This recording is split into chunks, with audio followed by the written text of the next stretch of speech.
Hello everyone, welcome to YouTube channel RPSC bio academy. हम जो unit discuss कर रहे थे वो थी टेक्सोनोमी। टेक्सोनोमी के अंदर एनिमल टेक्सोनोमी, और उसके अंदर हम जो डिस्कस करेंगे आज हम करेंगे सिफेलोकॉर्डेटा।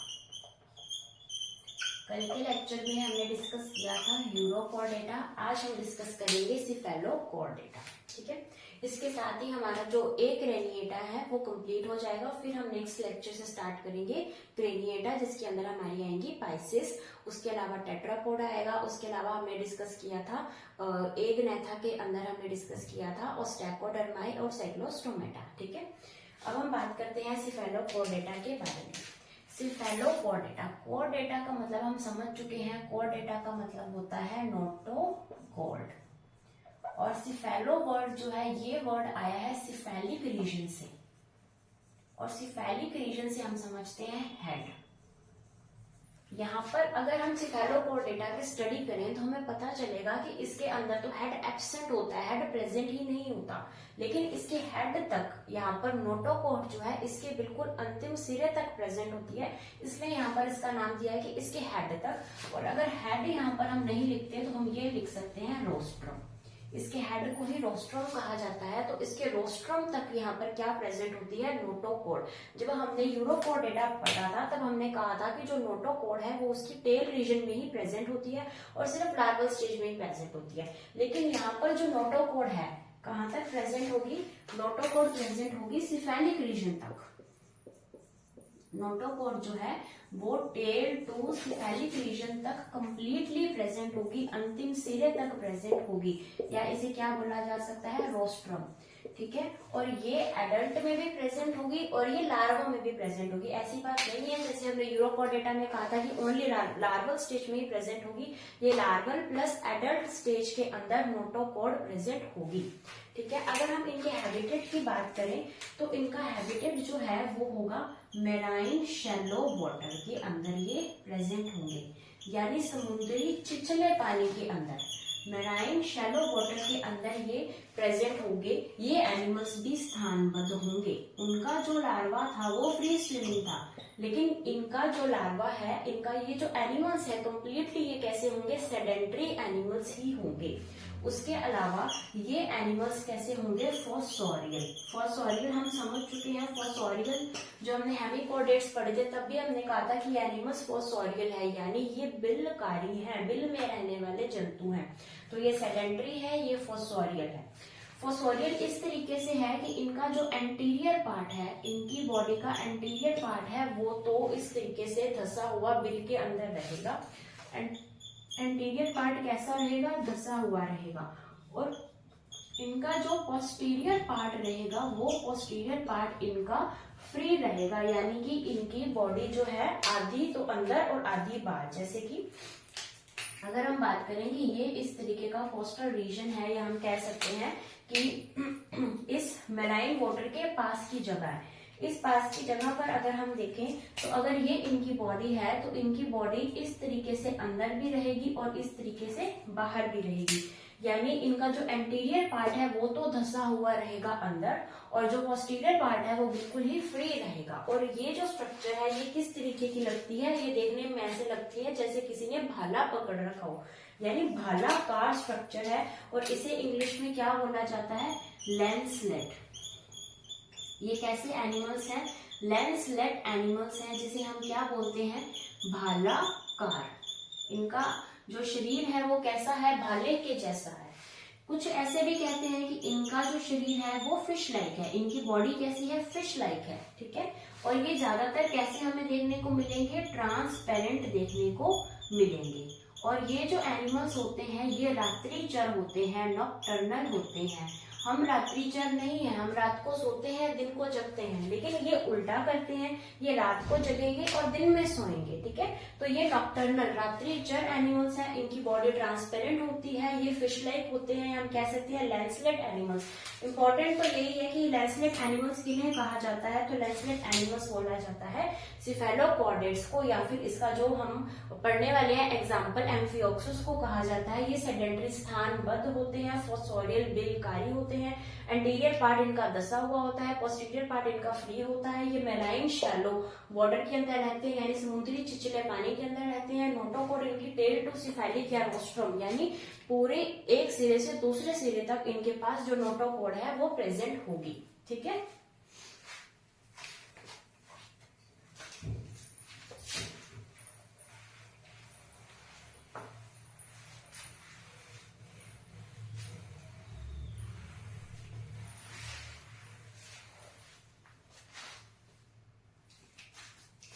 अगर हम बात करें इसकी बॉडी की, तो इसकी बॉडी मेनली तो 2 पार्ट्स में डिवाइड होती है, लेकिन कहीं कहीं पर 3 पार्ट्स भी दे रखा है। जैसे कई जगह पर इसके हेड को एक पार्ट माना हुआ है जिसे हमने क्या बोला था, रोस्ट्रम बोला था। और सेकंड पार्ट है इसका ट्रंक और थर्ड पार्ट है इसकी टेल, यानी इसकी बॉडी मेनली 2 पार्ट्स में लेकिन 3 पार्ट्स में भी डिवाइडेड होती है। ठीक है, उसके बाद हम अगर डिस्कस करें क्या इनकी बॉडी वॉल किस तरीके की होती है, तो अगर हम इनकी बॉडी वॉल की बात करें तो बॉडी वॉल के अंदर एपिडर्मिस हमें देखने को मिलती है। एपिडर्मिस यहाँ पर हमें प्रेजेंट मिलेगी, देखने को मिलेगी। इनके ऊपर किसी भी तरीके का एक्सोस्केलेटन एब्सेंट होता है, एक्सोस्केलेटन हमें देखने को नहीं मिलेगा। यहाँ पर प्रेजेंट होगा, इनके पास अनपेयर्ड फिन्स प्रेजेंट होंगे और अनपेयर्ड फिन्स के अंदर इनके पास जो मेनली फिन प्रेजेंट होता है वो होता है मीडियन फिन। इनके पास मीडियन फिन प्रेजेंट होगा। ठीक है, उसके बाद हम बात करते हैं कि इनको एक नाम बोला जाता है, इन्हें बोला जाता है प्रिमिटिव कॉर्डेट्स। इनका नाम क्या है, प्रिमिटिव कॉर्डेट्स भी इन्हें कहा जाता है और इन्हें बोला जाता है first complete chordate animals. First complete chordate animals कौन से हैं, ये हैं सिफेलोकॉर्डेट्स।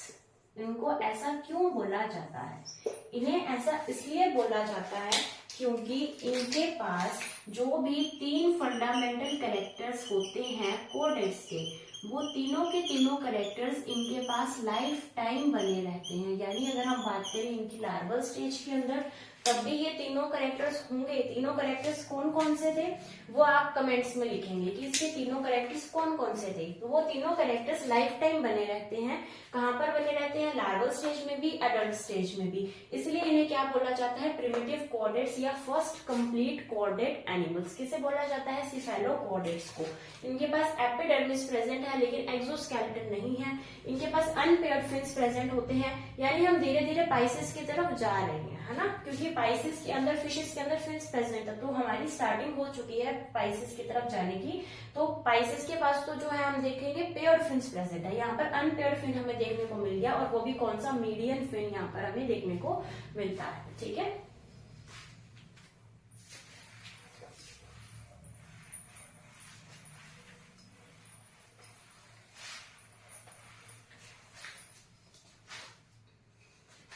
अब हम बात करते हैं इसकी फिजियोलॉजी की। फिजियोलॉजी के अंदर सबसे पहले हम स्टार्ट करेंगे इसके डाइजेस्टिव सिस्टम से।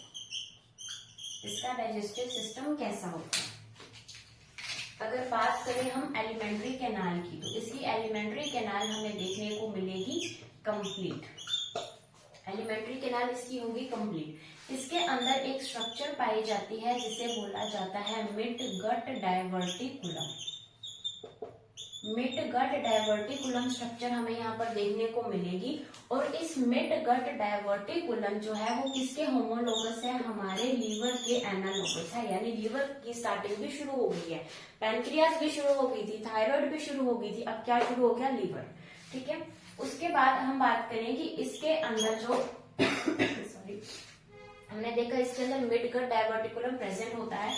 इसके माउथ के अंदर हमें बहुत सारी स्पेसिफिकेशंस मिलेंगी, यानी बहुत ही विशिष्ट बातें जो मिलेंगी इसकी माउथ के अंदर मिलेंगी।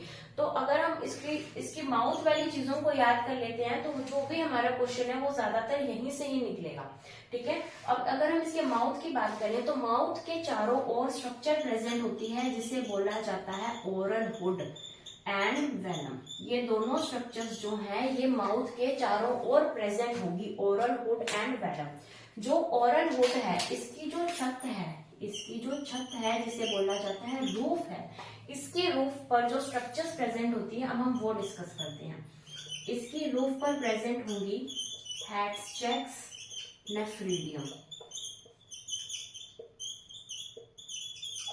यहाँ पर हमें और क्या देखने को मिलेगा, hats, checks, groove, hats, checks, pit. ये जो स्ट्रक्चर्स हैं, ये स्ट्रक्चर्स हमें कहाँ देखने को मिलेंगी, ओरल हुड के पास। उसकी रूफ पर क्या प्रेजेंट है, हैट्स, चेक्स, नेफ्रीडियम प्रेजेंट है। उसके बाद अगर हम बात करें तो यहाँ पर फीडिंग कौन सी तरीके की होगी, सिलियरी फिल्टर फीडिंग यहाँ पर हमें देखने को मिलेगी। सिलियरी फिल्टर फीडिंग हम देखते आ रहे हैं कि हेमिकोडेट से हम कहाँ तक आगे सिफेलोकोडेट्स तक, और हमें क्या देखने को मिल रही है, सिलियरी फिल्टर फीडिंग ही हमें देखने को मिल रही है। ठीक है, एलिमेंट्री कैनालिसी कंप्लीट है। मिडगट डायवर्टिकुलम जो कि लीवर के होमोलोगस है वो प्रेजेंट है। यहाँ पर माउथ जो है वो चारों ओर से ओरल हुड और वेलम से घिरा हुआ है। यहाँ पर जो रूफ पे हैट्स, चेक्स, नेफ्रीडियम है। अब जो क्वेश्चन है वो यहाँ से भी आ चुका है, ये क्वेश्चन आ चुका है असिस्टेंट प्रोफेसर में, और ये क्वेश्चन भी आ चुका है असिस्टेंट प्रोफेसर के अंदर। ये दोनों क्वेश्चन आ चुके हैं। ये क्वेश्चन आया था कि हैट्स, चेक्स, नेफ्रीडियम कहाँ प्रेजेंट होता है, तो ये प्रेजेंट होता है roof of oral hood of amphioxus या फिर ब्रैंकियोस्टोमा। एम्फियोक्सस या फिर ब्रैंकियोस्टोमा सिफेलोपोडेट का ही मेन एग्जांपल है। उसके बाद एक बार क्वेश्चन आया था कि हैट्स, चेक्स जो ग्रूव है वो किसके अंदर प्रेजेंट होते हैं, वो सिफेलोपोडेट्स के अंदर ही प्रेजेंट होते हैं। उसके बाद हम देखते हैं कि यहाँ पर हमें सिलियरी फिल्टर फीडिंग देखने को मिलती है। अगर हम यहाँ पर एक चीज और डिस्कस करें तो यहाँ पर एक ऑर्गन और प्रेजेंट होता है, उसे बोला जाता है व्हील ऑर्गन, या फिर उसे बोला जाता है सिलियरी ऑर्गन ऑफ मुलर। ये ऑर्गन भी इसके अंदर प्रेजेंट होता है और ये क्या करता है, ये करता है वाटर करंट को सर्कुलेट।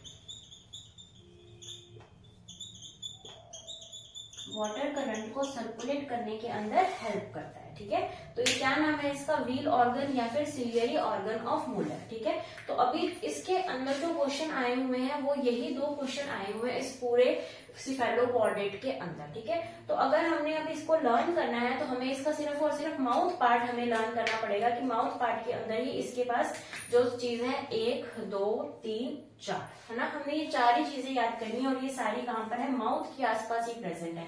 और इसके नाम में ही क्या आ रहा है, सिफेलो। सिफेलो का मतलब होता है हेड रीजन। हेड रीजन के अंदर ही माउथ प्रेजेंट होता है, तो हम इसको सिर्फ इससे ही याद कर सकते हैं कि सिफेलोपोडेटा में जितनी भी स्पेशल चीजें हैं वो सारी की सारी हमें माउथ में देखने को मिलेंगी, और अगर क्वेश्चन आएगा तो यही से ही बनेगा।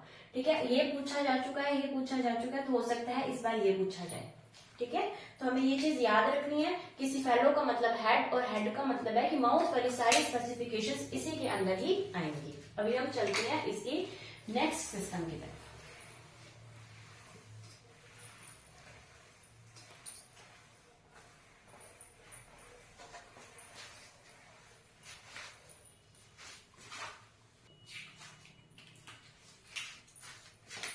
अब हम बात करते हैं इसका रेस्पिरेटरी सिस्टम के बारे में। इसका रेस्पिरेटरी सिस्टम या रेस्पिरेशन हमें कैसा देखने को मिलेगा, बिल्कुल वैसा ही जैसे हमने यूरोकोडेट्स में पढ़ा था, general body surface plus gill slits.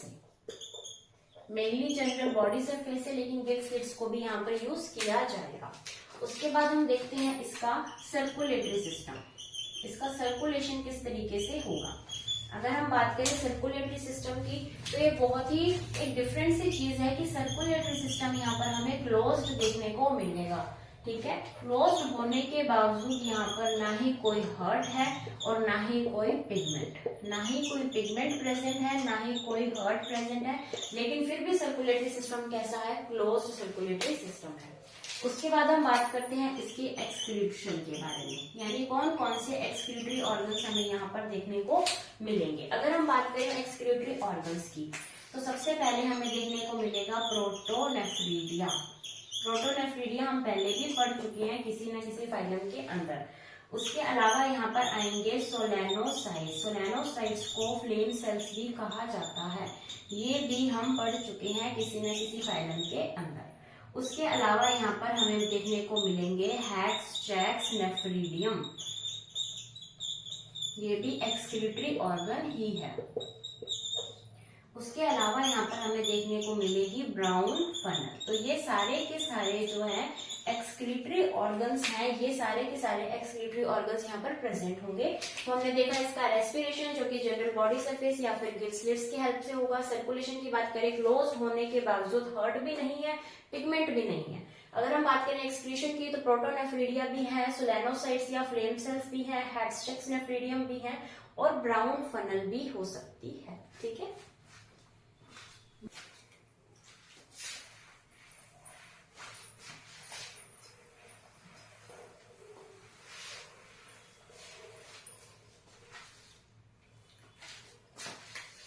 अब हम बात करते हैं इसके नर्वस सिस्टम के बारे में। इसके नर्वस सिस्टम की अगर हम बात करें तो यहाँ पर प्रेजेंट होगी dorsal tubular nerve cord. Dorsal tubular nerve cord हमें देखने को मिलेगी। बस इतना ही यहाँ पर नर्वस सिस्टम हमने पढ़ना है। उसके बाद अगर हम बात करें तो इसके अंदर हमें मेटामेरिज्म देखने को मिलता है। मेटामेरिज्म हमें कहाँ देखने को मिलता है? इसके अंदर जो मेटामेरिज्म है वो हमें देखने को मिलता है मसल्स के अंदर। मसल्स के अंदर जो स्ट्रक्चर प्रेजेंट होती है उसे बोला जाता है मायोटोम्स या मायोट्यूब्स। इस स्ट्रक्चर के अंदर ये जो स्ट्रक्चर है ये मसल्स के ही पाउच है, तो ये कुछ इस तरीके से प्रेजेंट होंगे जो कि क्या बनाएंगे, मेटामेरिज्म बनाएंगे। यानी सेम ही स्ट्रक्चर रिपीट हो रही है बारी बारी। तो ये मेटामेरिज्म हमें शो देखने को मिलता है। कहाँ पर देखने को मिलता है? इस मायोटोम्स के अंदर जो कि मसल्स के ही पाउचेस हैं। और कौन से के अंदर? सिफेलोकॉर्डेटा के अंदर। और ये जो अगर क्वेश्चन आएगा तो ये कहाँ से आएगा कि किसके अंदर? एम्फियोक्सस के अंदर या फिर ब्रैंकियोस्टोमा के अंदर, क्योंकि क्वेश्चन ज्यादातर एग्जाम्पल से ही पूछा जाता है। ठीक है, तो अगर ऐसा क्वेश्चन आया तो इधर से ही आएगा। उसके बाद हम देखते हैं इसका रिप्रोडक्शन। हम जब पढ़ रहे थे यूरोकॉर्डेटा तो हमने रिप्रोडक्शन में देखा था कि वो बायसेक्सुअल रिप्रोडक्शन था। लेकिन यहाँ पर जो एनिमल्स होंगे वो एनिमल्स होंगे यूनिसेक्सुअल। और फर्टिलाइजेशन भी किस तरीके का होगा? एक्सटर्नल फर्टिलाइजेशन हमें देखने को मिलेगा। यहाँ पर भी इनडायरेक्ट डेवलपमेंट है, यानी लार्वा की फॉर्मेशन होगी। लेकिन लार्वा का अगर हम कोई नेम दे तो यहाँ पर हमारे पास नेम अवेलेबल नहीं है। तो अगर क्वेश्चन आया तो लार्वा का नाम क्या आएगा? अगर क्वेश्चन आया तो लार्वा का नाम आएगा एम्फियोक्सस लार्वा या फिर ब्रैंकियोस्टोमा लार्वा। इसके लार्वा का नाम कोई भी नहीं है। आप अगर गूगल पे करेंगे तो आपको लार्वा का नेम नहीं मिलेगा, या तो यही नाम मिलेगा amphioxus larva and Branchiostoma larva. तो इसके लार्वा का कोई भी नाम नहीं है, लेकिन इसके अंदर लार्वा प्रेजेंट होता है। उसके बाद अगर हम क्लासिफिकेशन की बात करें तो इसके अंदर एक ही क्लास आती है, लेप्टोकार्डाई। लेप्टोकार्डाई एक ही क्लास आएगी। और इस क्लास का जो एनिमल है, जो हमारी आज क्लास का हीरो है, कौन है? एम्फियोक्सस। और एम्फियोक्सस को क्या बोला जाता है? ब्रैंकियोस्टोमा। ब्रैंकियोस्टोमा। इस एनिमल को क्या नाम दिया जाता है? लैंसलेट एनिमल, भालाकार जंतु। और इसे क्या बोला जाता है? It is a typical chordate. ये एक टिपिकल कॉर्डेट की श्रेणी में भी आता है। उसके अलावा यहाँ पर सेकंड एग्जांपल आएगा जो कि पूछा नहीं जाएगा, वो है एसिमेंट्रॉन। इसे आप छोड़ भी सकते हैं। ठीक है, एसिमेंट्रॉन। तो हमने क्या देखा? नर्वस सिस्टम देखा, dorsal tubular nerve cord present है, मेटामेरिज्म इसकी मायोटोम्स के अंदर प्रेजेंट है, मसल्स के अंदर प्रेजेंट होती है। रिप्रोडक्शन की बात करें तो यूनिसेक्सुअल रिप्रोडक्शन है। यूनिसेक्सुअल एनिमल्स होते हैं, एक्सटर्नल फर्टिलाइजेशन होता है, लार्वा यहाँ पर प्रेजेंट है लेकिन कोई नाम नहीं है हमारे पास। उसके बाद हम क्लास की बात करें, एक ही क्लास लेप्टोकार्डाई है जिसके अंदर आएगा एम्फियोक्सस या फिर ब्रैंकियोस्टोमा। इसे बोला जाता है लैंसलेट एनिमल या फिर टिपिकल कॉर्डेट की श्रेणी में भी ये आता है। और सेकंड एग्जांपल है एसिमेंट्रॉन। इसी के साथ हमारा सिफेलोकॉर्डेट या फिर एक ग्रेनिएटा खत्म होता है। तो हम नेक्स्ट लेक्चर में ग्रेनिएटा शुरू करेंगे। उसके अंदर हम पढ़ेंगे ऑस्टेकोडर्माई जो कि एक्सटिंक्ट हो चुके हैं, तो उसके बारे में हमारे पास ज्यादा नहीं होगा। और हम स्टार्ट कर देंगे साइक्लोस्टोमेटा को। ठीक है, तो आप इस वीडियो को लाइक कीजिए, इस वीडियो को शेयर कीजिए, हमारे चैनल को सब्सक्राइब कीजिए। Thank you.